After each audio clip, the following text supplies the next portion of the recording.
manajemen sumber daya manusia. Ini untuk kata kuncinya. Yang pertama ada HRM, kemudian ada people management, ada strategi HRM, ada strategi people management. Kita flashback sebentar terkait MSDM. Ini MSDM merupakan salah satu dari bidang manajemen umum yang meliputi pertama planning atau perencanaan, yang kedua ada organizing atau pengorganisasian, yang ketiga ada pengarahan, yang keempat ada controlling atau pengendalian. Lalu mengapa SDM harus dikelola? Yang pertama, SDM menyebabkan sumber daya yang dalam perusahaan dapat berfungsi atau dijalankan.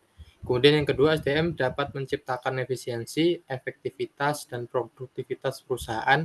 Yang ketiga, melalui SDM yang efektif, mengharuskan manajer atau pimpinan menemukan cara terbaik dalam memperdayagunakan orang-orang yang ada dalam lingkungan perusahaannya agar tujuan-tujuan yang diinginkan dapat tercapai.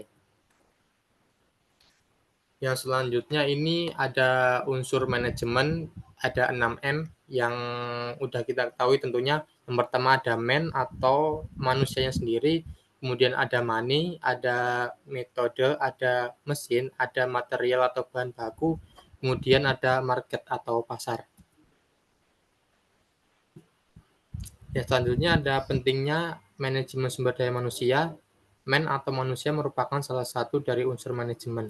Manusia selalu berperan aktif dan dominan di dalam setiap kegiatan organisasi. Manusia itu unik dan kompleks. Ini jadi di dalam sebuah perusahaan tentunya manusia ini perannya sangat sentral tentunya untuk keberlangsungan jalannya proses perusahaan, kemudian pencapaian perusahaan yang akan dicapai. Nah, di situ terdapat satu tantangan, yaitu keunikan atau kompleks, di mana di setiap manusia sendiri, di setiap individual sendiri itu memiliki berbagai macam karakter, keunikan, keberagaman, yang mana itu adalah menjadi satu tantangan yang cukup besar bagi manajemen untuk bisa memberdayagunakan untuk tujuan tercapainya dari visi misi perusahaan. Yang selanjutnya ini ada manajemen sumber daya manusia semakin banyak digunakan sebagai alternatif dari manajemen sumber daya manusia. Filosofinya adalah manajemen sumber daya ini diperlukan berdasarkan prinsip karyawan yang harus dianggap sebagai manusia, bukan sebagai sumber daya yang dapat dieksploitasi. Kemudian di sini ada beberapa sumber. Ini ada dari menyangkut kesejahteraan karyawan, tentunya ini sangat penting. Kemudian ini nanti juga akan berdampak terhadap bukti yang akan dihasilkan, output dari kita dapat memanajemen karyawan itu.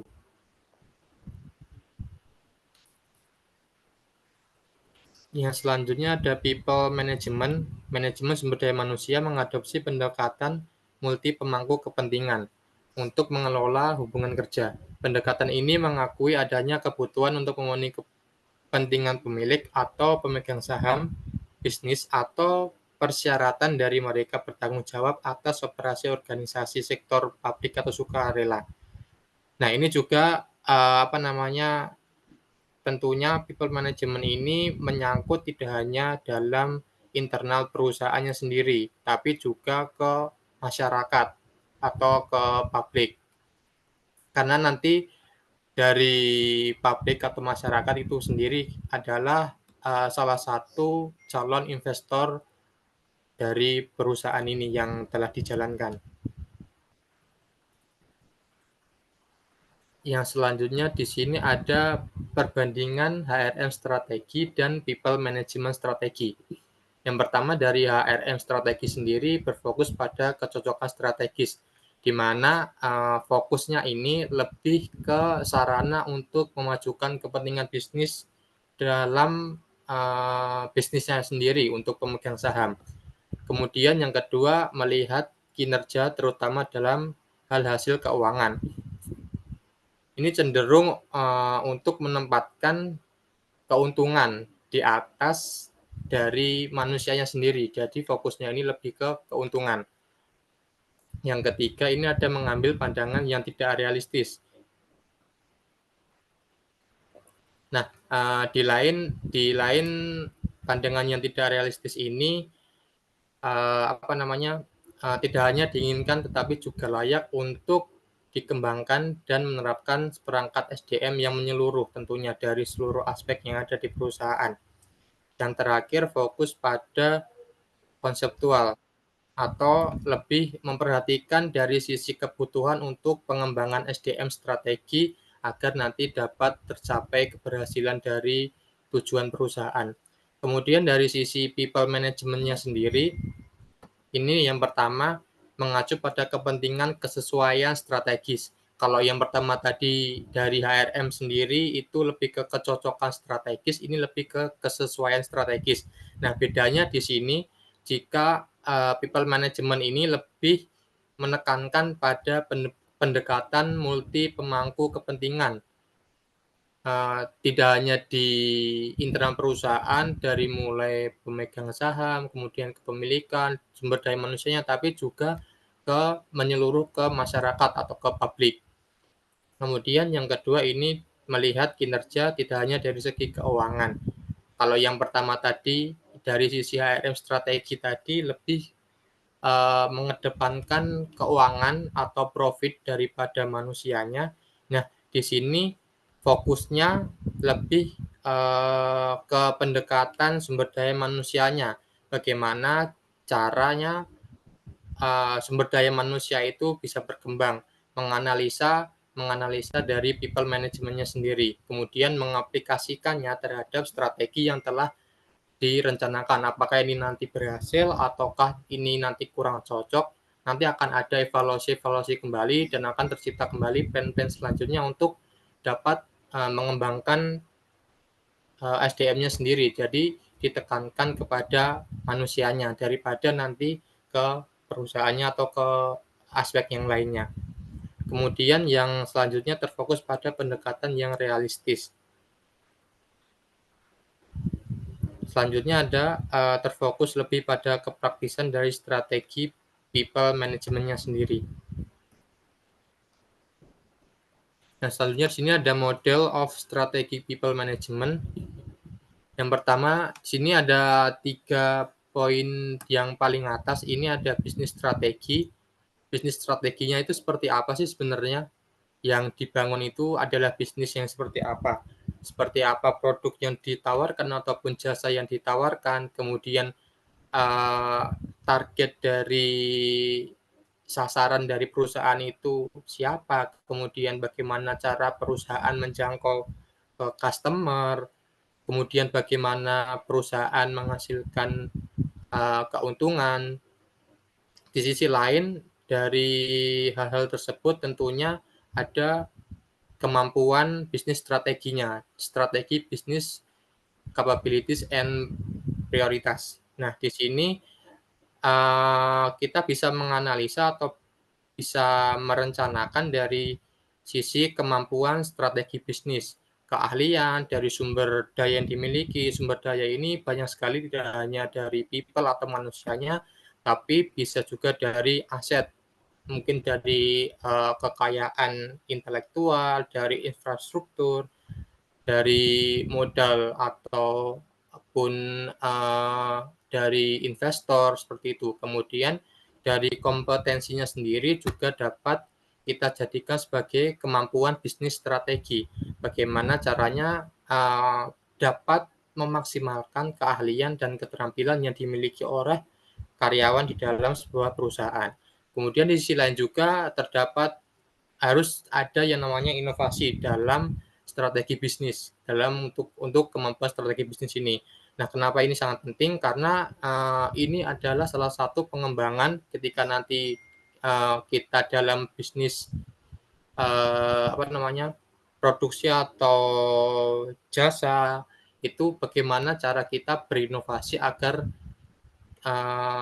kita juga dapat semakin banyak customer, pelanggan juga, kemudian itu nanti dari hal itu juga akan mendapatkan tujuan dari perusahaan. Salah satunya adalah tentunya untuk keuntungan.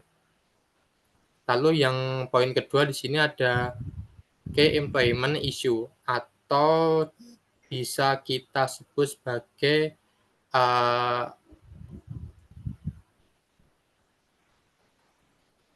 isu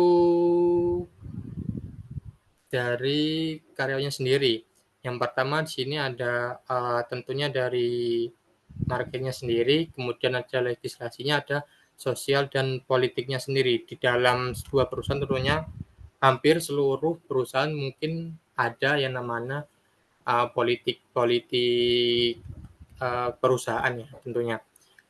Yang terakhir di sini poin ketiga, poin inti ketiga di sini adalah tujuan dari karyawan sendiri itu untuk apa, seperti apa sih sebenarnya value-nya karyawan bagi perusahaan dan bagaimana kultur perusahaan bisa membangun karyawan yang tentunya semakin.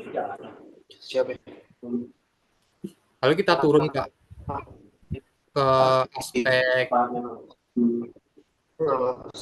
balik ke Jakarta.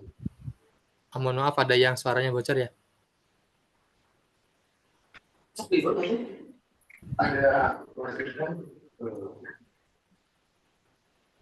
Oke, lanjut.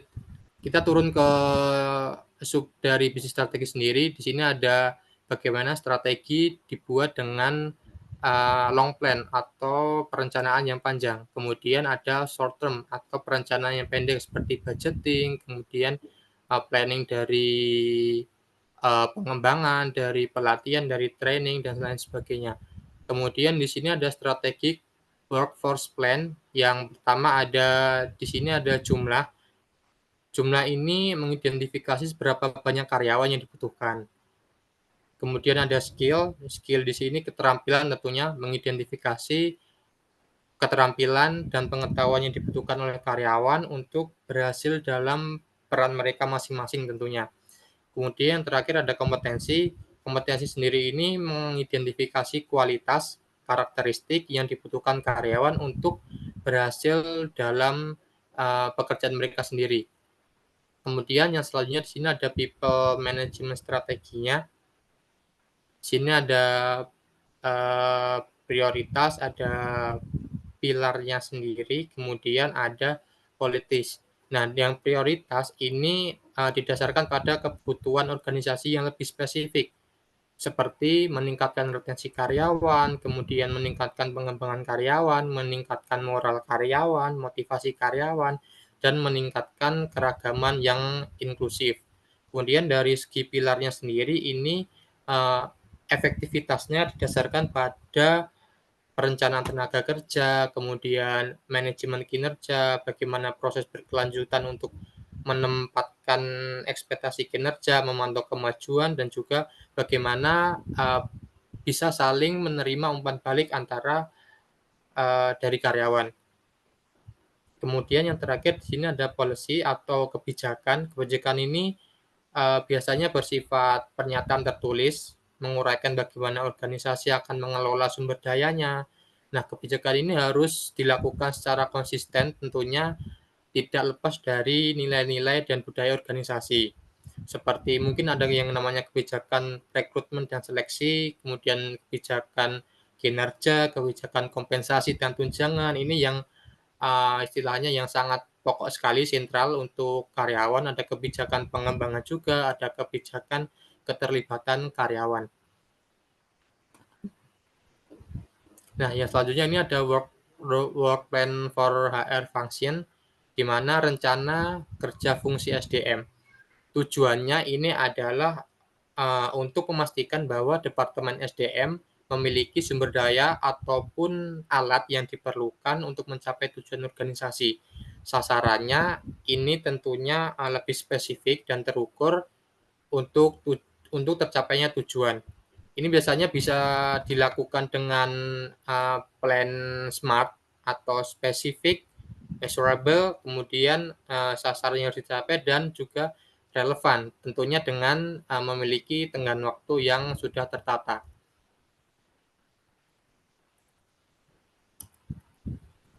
sini ada golden picture dari people managementnya sendiri. Sebenarnya ini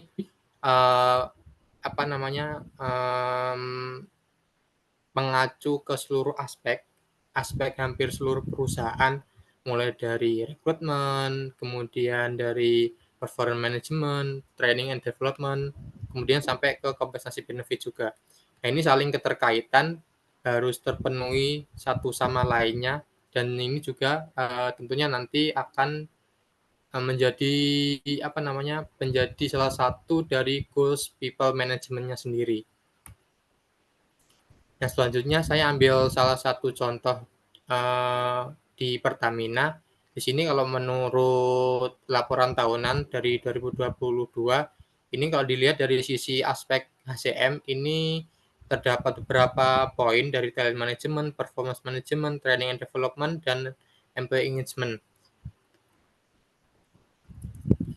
Kemudian yang aspek kedua dari relation, di sini ada 3, yang mana tentunya Pertamina terus menjalin hubungan tidak hanya untuk karyawan, pemangku kepentingan, manajerial, tetapi juga dengan publik atau masyarakat.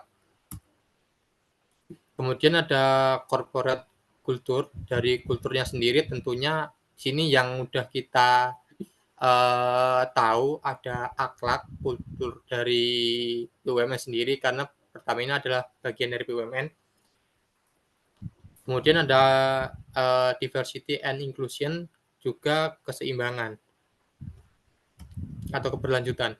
Kemudian yang selanjutnya ada organisasi development. Di sini ada yang poin pertama adalah bagaimana cara Pertamina untuk efektivitas organisasi, kemudian bagaimana Pertamina menerapkan pendekatan manajemen berupaya efektif untuk mengelola transisi dan transformasi organisasi.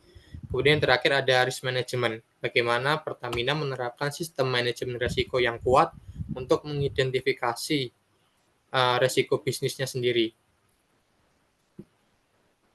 Dan ini salah satu contoh jurnal yang saya ambil. Di sini ada jurnal manajemen dan bisnis. Nanti untuk linknya akan saya share juga.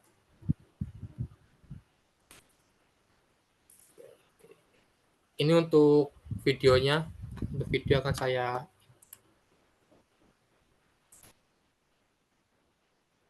Untuk suaranya bakal terdengar? Suaranya tidak terdengar, mungkin lupa mencentang ya. Oh ya, sebentar Pak.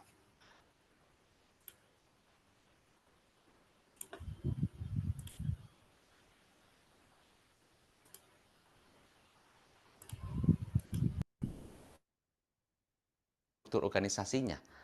Karena maka Anda lah harus semua kerjakan sendiri. Apakah struktur organisasi yang harus di-improve? Nah, bagi Anda yang baru pertama kali nonton channel saya, Anda bisa nonton lagi berulang-ulang supaya Anda lebih jelas lagi, atau Anda bisa juga kasih komen di bawah kalau ada pertanyaan. Memang ada beberapa pertanyaan yang bisa saya jawab atau yang tidak. Bisa jadi Anda bisa langsung hubungi tim saya ya untuk bisa berkonsultasi dengan saya. Oke? Dan jangan lupa Anda bisa subscribe dan like. Bisa jadi struktur organisasi Anda adalah seperti ini. Saya adalah CEO. Saya punya divisi marketing, divisi sales, divisi operation, dan sebagainya. Ya, lalu makin ke bawah, makin banyak, gitu kan? Ya, ada divisi. Di sini ada staff, di sini ada staff lagi, di sini ada staff lagi, gitu kan? Gitu ya, seperti begini kan? Dan sebagainya. Yang terjadi adalah, ya, makin ke bawah, ya, makin banyak. Perusahaan Anda semakin besar, tim Anda semakin banyak, ya. Artinya hierarkinya ya semakin besar, membesar ke bawah. Oke. Jadi Anda sebagai CEO ya, sometimes Anda harus mungkin turun ke bawah melihat apakah yang dilakukan di staff saya paling bawah itu benar apa enggak. Atau mungkin apakah yang dilakukan itu mereka sesuai nggak dengan ekspektasi apa yang Anda inginkan di dalam perusahaan Anda, kan gitu ya. Maka saya setuju banget bahwa salah satu founder dari BCA bilang bahwa sebagai seorang entrepreneur, sebagai seorang pemilik usaha, itu tidak mudah. Itu sulit, bukan hanya sulit, tapi sulit sekali. Nah, saya bilang juga sama, memang tidak mudah, bisa jadi sulit. Yang sulit apa? Membangun tim. ya membangun tim ini. Bagaimana ini dibangun supaya kokoh. Karena kalau di bawah ada kekacauan, di sini ada sedikit ya miskomunikasi antara divisi tidak cocok, ini sesuai ekspektasi, yang ini enggak. Coba bayangkan bagaimana sebuah organisasi bisa akan kuat kalau yang bawahnya ini tidak strong fondasinya. Bisa jadi budayanya, corporate culture-nya, ataupun cara komunikasinya, leadership-nya, macam-macam bisa terjadi di level sini. Atau mungkin di level tengah, ya. Dan pertanyaannya adalah, apakah sebagai CEO, apakah tahu core problem dari yang terjadi di dalam industri atau di dalam perusahaan Anda? Mungkin posisinya sih jelas, job desk-nya jelas, tapi cara bekerjanya, bagaimana cara komunikasi antar people di antara divisi-divisi tersebut, bagaimana mereka secara monitoring setiap pekerjaannya, performance-nya seperti apa, pengukurannya bagaimana. Bisa jadi antar divisi beda-beda. Ya coach, wajar dong, kan namanya perusahaan besar, ya pasti namanya setiap organisasi kan pasti setiap orang punya cara sendiri, punya masing-masing punya satu cara kerja yang berbeda untuk mencapai satu tujuan, satu hasil, satu ukuran yang yang ingin dicapai oleh sebuah perusahaan. Iya betul. Tapi pertanyaannya adalah kecepatan dari setiap orang apakah sama apa enggak? Tentu beda dong coach, nggak mungkin setiap orang bisa sama. Iya betul, tapi pertanyaannya adalah apakah Anda punya satu standar di mana setiap personilnya itu mereka punya satu kecepatan ataupun satu kinerja yang sesuai dengan ekspektasi dari perusahaan. Nah, bayangkan ya, standarnya aja mungkin nggak sama, ya, cara melihat satu indikator juga mungkin tidak sama, cara kerjanya juga mungkin ada berbeda-beda. Ya betul, memang di dalam satu budaya perusahaan bisa jadi satu culture-nya adalah memberikan satu fleksibilitas. Bagaimana cara kerjanya bisa bebas, yang penting targetnya tercapai. Bisa jadi seperti itu. Tapi pertanyaannya adalah, jika memang mereka punya cara yang berbeda dan mencapai target yang sama, tujuan yang sama, ya bisa aja. Jadi artinya, apakah tidak ada satu guideline yang jelas bahwa fleksibel itu seberapa fleksibel? Ya, seberapa mereka bisa bebas itu kan. Dan kalau tidak ada satu standarnya, minimal satu guideline-nya, dan yang betul-betul bisa dilakukan, artinya SOP yang berjalan di perusahaan tersebut kan berarti tidak efektif. Karena setiap orang bisa fleksibel melakukan cara mereka, yang penting targetnya tercapai. Kan begitu. Dan kalau misalnya satu karyawan tersebut misalnya resign ataupun pindah ke perusahaan lain, bisa jadi mungkin ada kekacauan di dalam organisasi tersebut. Karena apa yang dilakukan oleh orang tersebut adalah fleksibel, tidak ada satu guide, tidak mengikuti guideline yang sudah ada. Jadi kan bisa jadi begitu. Nah, itu yang suka terjadi. Jadi owner turun lagi. Aduh, dia keluar nih. Pada waktu ada dia bagus. Ya, semuanya jalan baik. Memang sih cara dia agak cowboy, fleksibel sana-sini. Tetapi begitu dia resign dan dia mungkin pindah ke perusahaan lain karena ya satu dan lain hal, saya harus turun lagi dan cari orang tidak mudah. Saya maunya seperti dia, tapi ternyata dia susah karena dia sudah di perusahaan lain dan sebagainya, atau dia punya usaha lain. Jadi saya harus turun lagi, saya harus ajarin lagi, saya harus benar-benar mulai dari bawah lagi. Kapan saya bisa punya waktu, kapan saya bisa pensiun, kan gitu. Putar lagi begini kan, begitu kan ya. Jadi benerin lagi di bawah, kan gitu. Jadi di sini ada yang keluar. Memang saya udah punya HR. Saya bilang HR tolong ya, kalau bisa turnover karyawan tuh dijaga, jangan sampai keluar masuk begitu. Oke, siap Pak. Lalu karena mereka melihatnya, oke, jangan sampai turnover tinggi. Jadi apapun keinginan di bawah, ya udah dilakukan aja. Ya udah, daripada kamu keluar, ya udah saya kasih. Pak, minta bonus di bawah, ya udah saya kasih daripada keluar. Nah, akhirnya apa yang terjadi? Memang betul, turnover sih turun. Tapi kinerja mereka belum tentu sesuai dengan ekspektasi. Karena HR-nya bilang, ya yang penting kan Pak, turnover bagus nih, nggak banyak yang keluar. Iya, tapi kan performance turun. Ya habis gimana Pak? Daripada kita nanti keluar, cari lagi kan susah. Akhirnya apa yang terjadi? Performa perusahaan ditentukan dari kinerja yang terjadi dalam perusahaan itu karena HR-nya tidak ingin ada turnover yang tinggi. Dan itu yang terjadi. Dan owner bilang, ya gimana ya? Ya udah daripada keluar masuk tinggi, saya pusing lagi. Ya udahlah, saya yang tutupin aja deh kesalahannya tim saya. Atau saya yang tutupin deh kelalaian mereka. Saya tutupin deh kekurangan mereka. Jadi owner turun lagi ke bawah. Owner kadang-kadang jadi HR. Owner kadang-kadang jadi supervisor. Saya tuh tidak bisa keluar dari ya putaran itu terus. Karena terus saya masih di situ terus. Kalau saya mau keluar sebentar, nanti ada masalah. Keluar sebentar, nanti ini begini. Jadi saya nggak bisa keluar. Terus kalau saya mau kasih profesional, saya hire orang yang paling mahal sekalian. Betul, tapi kadang-kadang beda visi, beda misi, beda cara pikir. Saya maunya begini, dia maunya begitu. Tidak ada komunikasi. Daripada, terus saya ngalah deh, biarkan mereka melakukan dengan caranya seperti itu. Dia bisa bagus, bawahnya nggak cocok. Jadi gimana? Saya lagi turun jadi penengah. Susah juga ya punya bisnis ya. Kalau gitu apakah saya tutup aja nih bisnisnya? Apakah seperti itu? Salah satu cara yang mungkin bisa efektif adalah bisa jadi strukturnya dibalik. Jadi saya CEO, wah coach, di bawah. Berarti ini artinya gimana? Saya kepala dia, kaki kiri kepala. Ya nggak begitu. Maksudnya saya begini. Tadi kan saya di atas. Wah, makin ke bawah. Kadang-kadang saya turun ke bawah. Terus bulak-balik, bulak-balik, bulak-balik. Begitu kan? Nah, kalau ini gimana? Kalau ini saya di bawah.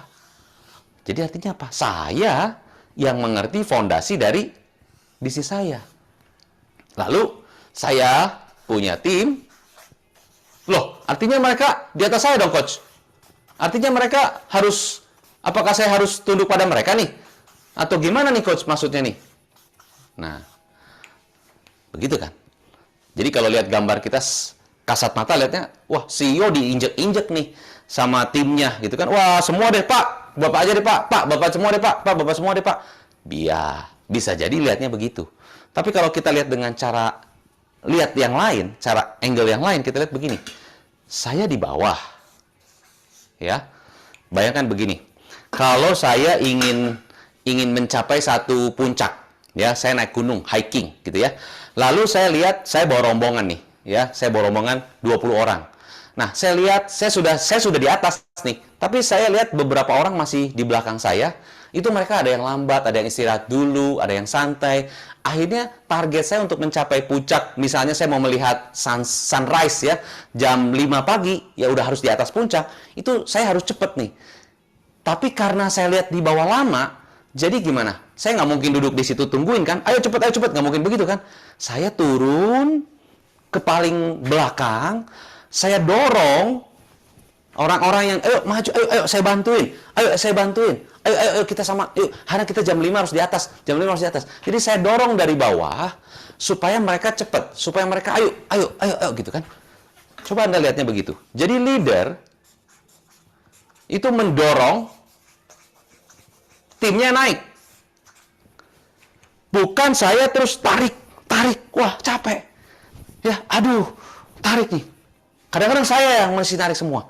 Nah, kalau kita dorong, push, ayo, kamu naik ke atas, kamu ke atas, kamu naik, kamu sekarang bisa di. Jadi, timnya bisa terangkat, naik terus, kamu bisa jenjang karir naik, kamu bisa prestasi naik, performance naik, kita dukung, kita support.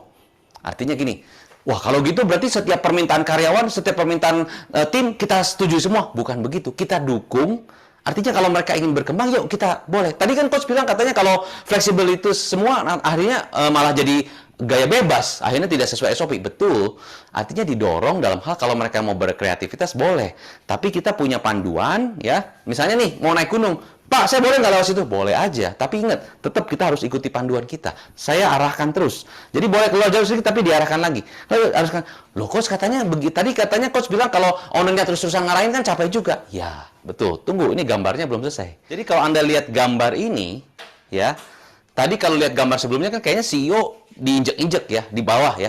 Tapi kita lihat gambar ini. CEO ternyata dia tidak sendirian. Dia membangun sistem. Membangun sistem. Maksudnya membangun sistem gimana kok? Contoh, dia membangun sistem, dia bangun sistem dengan marketing.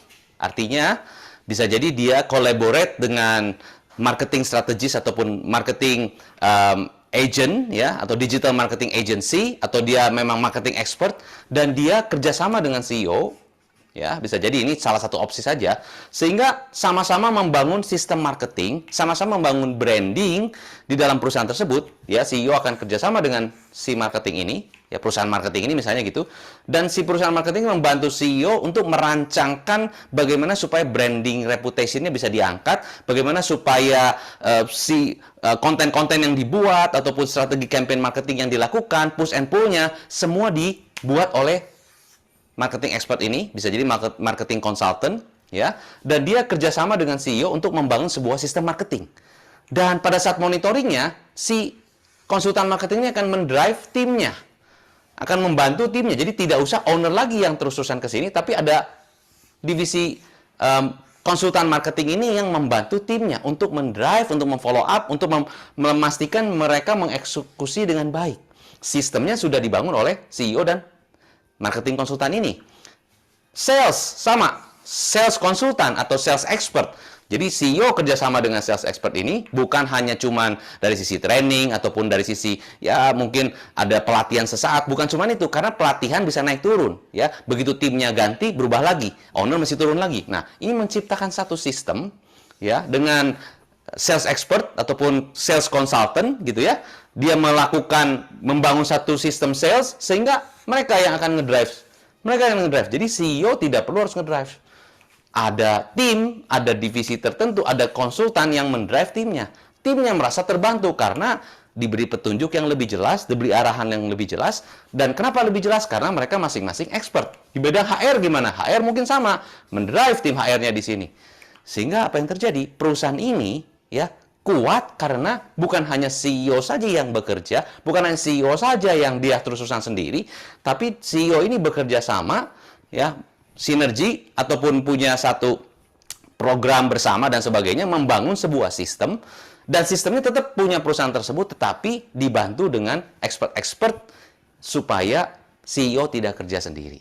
Nah, pertanyaan, kalau sistem ini sudah kuat, sistem salesnya, sistem marketingnya, sistem HR-nya misalnya sudah kuat, apakah CEO bisa sekali-kali dia lepas? Ya bisa saja, karena saya tidak perlu di situ toh sudah jalan gitu kan. Artinya tidak perlu disusun, artinya bukan benar-benar dilepas gimana ya.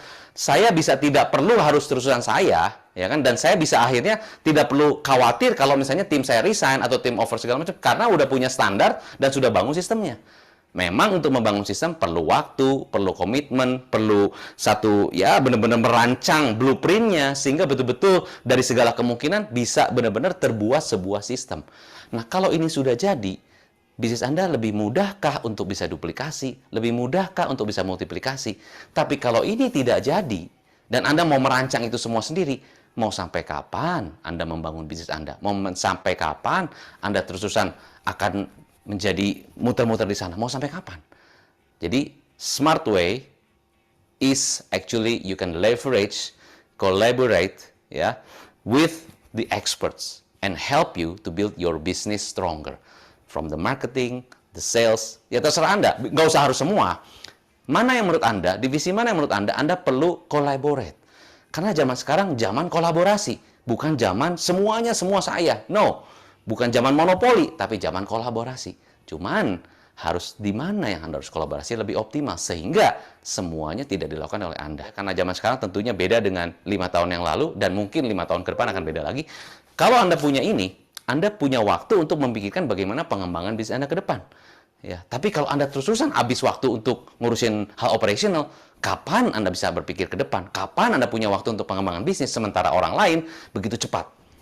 Nah, semoga dengan apa yang bisa saya sampaikan di video ini bisa membuka wawasan Anda sehingga Anda semakin lebih maju, semakin lebih cepat perputaran bisnis Anda. Jangan lupa Anda bisa